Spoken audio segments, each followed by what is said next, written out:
Kandidatja për deputete e PD-s në listën e hapur të Durrësit, Iliriana Kuçana, kallëzon në SPAK kryetaren e Bashkisë së Durrësit Emirjana Sako, Ministrinë e Bujqësisë dhe Bordin e Kullimit Durrës për përmbytjet e ndodhura pak kohë më parë. Në vitin 2022, kryetarja e Bashkisë dhe bëjmë në mënyrë të direkte përgjegjëse kryetarin e Bashkisë është shprehur se pas investimit 20 milion euro nuk do të kishte më probleme me përmbytjen e Durrësit.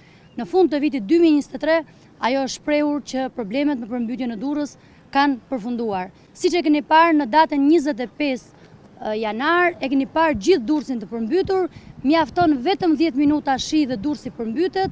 Unë mendoj që duhet japin llogaridhënie përpara taksapaguesve durrësak, përpara qytetarisë durrësake.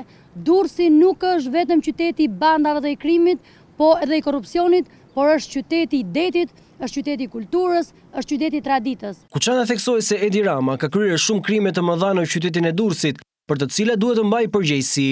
Dua t'i them kryeministrit nga këtu, se bëj thirrje si deputet i qarkut Durrës, të vijë dhe të mbajë përgjegjësi, të përgjigjet përpara qytetarëve durrësak për çdo krim monstruoz që është bërë në Durrës, për shkatrimin e kulturës së Durrësit, për shkatrimin e qytetarisë durrësake, i kanë lënë durrësakët në mëshirën e bandave.